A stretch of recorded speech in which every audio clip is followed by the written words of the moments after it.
Hey you guys, it's Lulu. Welcome back to my channel. Today's video, I am going to show you how I packed this wig with bundles. I have this huge Brazilian curly hair, all 16 inches bundles and frontal. And the hair is from Annabelle hair. I wanted a Kelly Rowland inspired look, so we're gonna go ahead and get started. This is what the hair looks like. And I am going to start with the closure. So this is what the closure looks like, and I'm just gonna place it on my wig cap.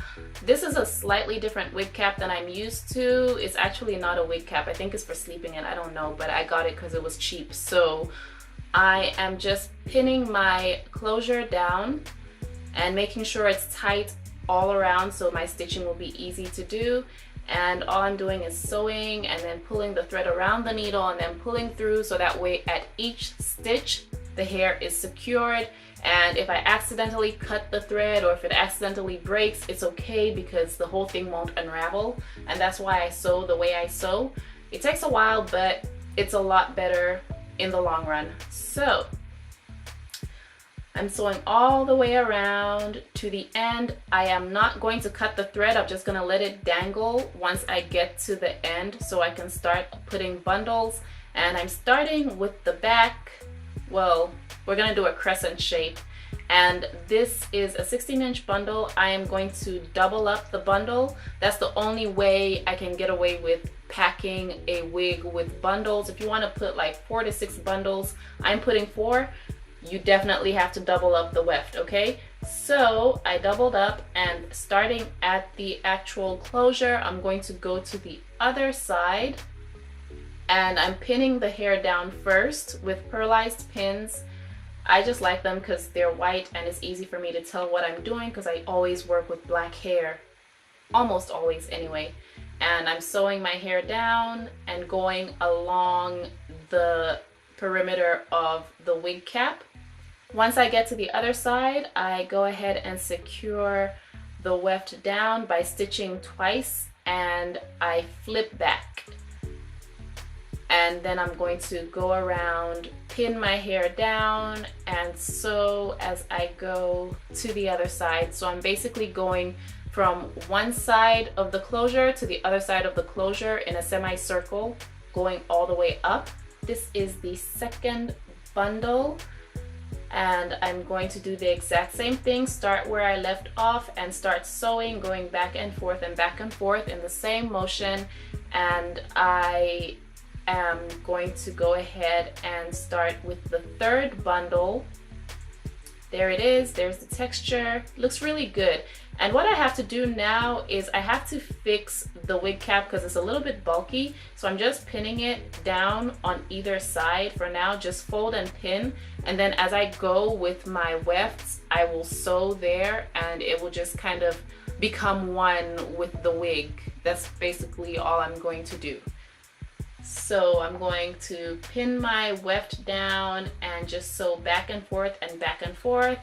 And I'm making sure I get the actual fold of the wig cap in there so that way it is one with the wig and it doesn't go anywhere and it doesn't like pop out of the wig. And this is my last bundle, the very last one, still doubling up so I can have space to work with. And all I'm doing is sewing through both ends of the same weft so that way it is secure there and I can just sew all the way to the end. Actually on the last one, and I'll show you in a little bit, you probably want to sew on the other side and leave the ends free, but I'll demonstrate why. I'm going to split my weft. One piece of weft is going to go to the right side and the other piece of weft is going to go to the left side. And I'm just pinning down to show the direction that the weft is going to go in. And that's just one piece of the weft because it is doubled. And the other piece of the doubled weft is going to go to the left side, and I'm going to pin it there. And basically I just split the weft when I'm done, and I had like maybe 8 inches of hair left over. And that's all there is for the wig. So here is my wig. I cut the lace and I am going to just go ahead and fix the closure area, starting with some mousse. I'm just patting that down and then putting some makeup right there so that way I don't have powder all over the place when I secure it on my head. And I'm using Lovely Bee's Edge Control, and I am putting that right where it needs to be for my parting, and also a little bit on my closure. So now I am just putting my wig on. I'm also parting down the middle to make sure I have good parting, and that's one less thing I have to worry about in the future. And grabbing a whole bunch of mousse because I love mousse, and mousse makes my life easier whenever I'm wearing extensions. It makes my life easier with natural hair too. And I'm just putting it throughout my hair so I can easily comb it. Seriously, it makes my life so much easier. And I'm using a rake comb so that way I don't have too much shedding. Using stuff like Denman brushes and fine-toothed combs will induce shedding, and that is not what I want. So I am using the same kind of comb I use on my natural hair. And one side is done, so I'm gonna do the other side. Lots and lots and lots of mousse. And mousse also helps you have volume. Once it dries, it gives you a really good amount of volume. That's why I love it.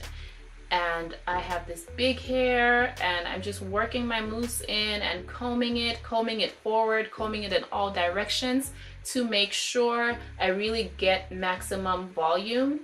And that is all that there is to this look, you guys. Seriously, it looks really good. I didn't have to do the elastic band method because I customized it to a size that would fit me.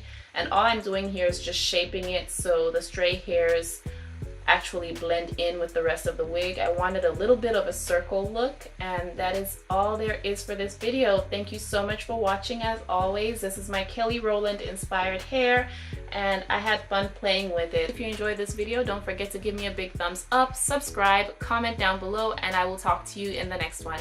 Bye!